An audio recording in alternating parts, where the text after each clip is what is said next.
After 8 years on the air and a cast of all-star actors, That 70s Show will go down as one of the funniest and most memorable of sitcoms of all time. Despite all the greatness, there are still a lot of things about the show that makes absolutely no sense. Take a journey back to the 70s with Foreman, Kelso, Hyde, Donna, and others as we break down plot holes, dropped storylines, and crazy timelines. Before you watch, click subscribe. You'll join our notification squad and be the first to know of new ScreenRant content.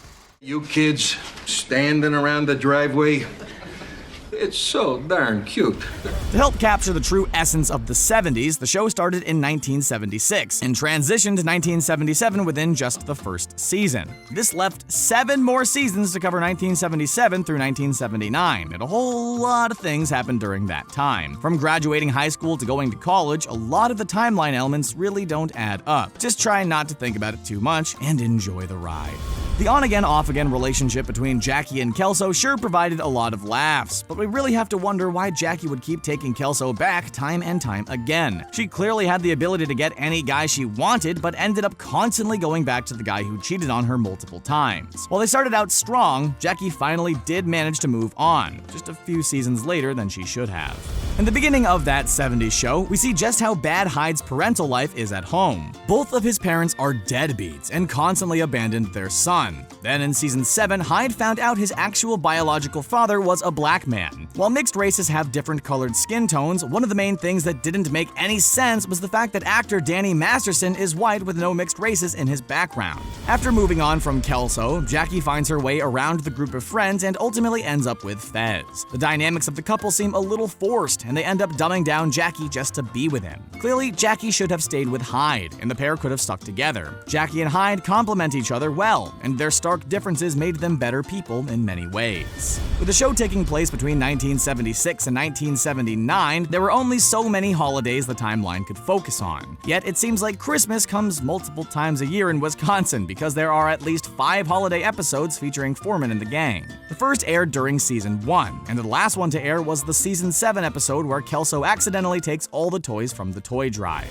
In the season 3 finale of That 70s Show, Eric gives Donna a promise ring, and confused signals leads to the couple breaking things off. The whole plot felt a little too convoluted for a breakup, and a simple piece of jewelry should not have kept the couple separate for so long. Donna shouldn't have taken the ring so seriously, especially since Kelso was giving Jackie a promise ring at the exact same time.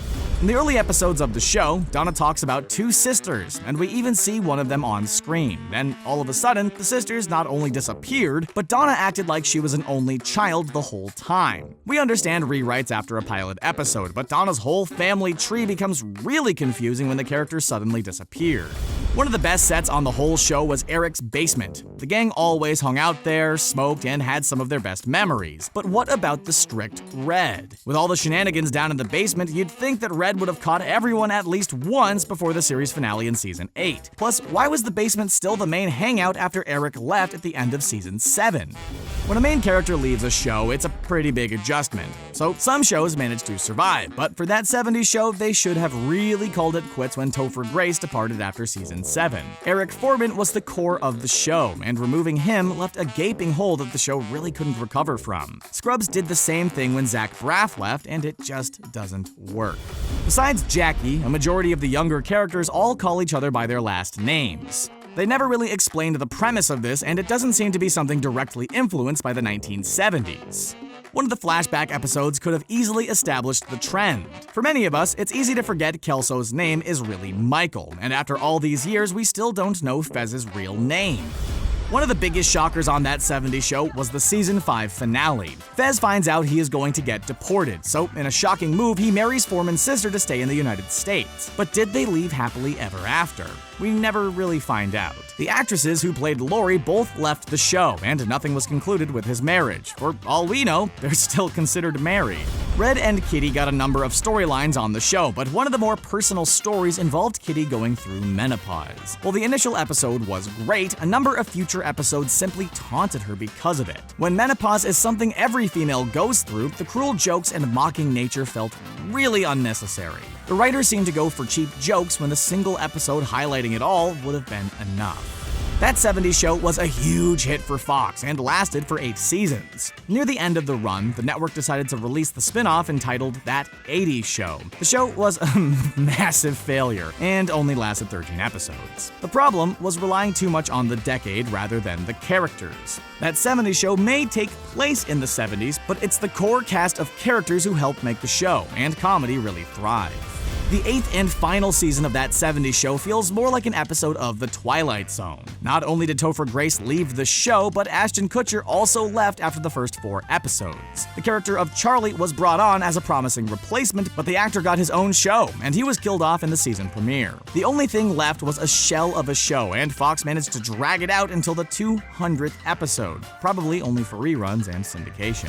One of the biggest things that makes no sense on That 70s Show is the character of Randy. Brought on for season 8, Randy was essentially a Topher Grace replacement, but they tried way too hard to make him just like Eric Foreman. He not only had a short relationship with Donna, but established friendships with the other characters on the show. Everything with Randy felt extremely out of place and forced. Brain freeze!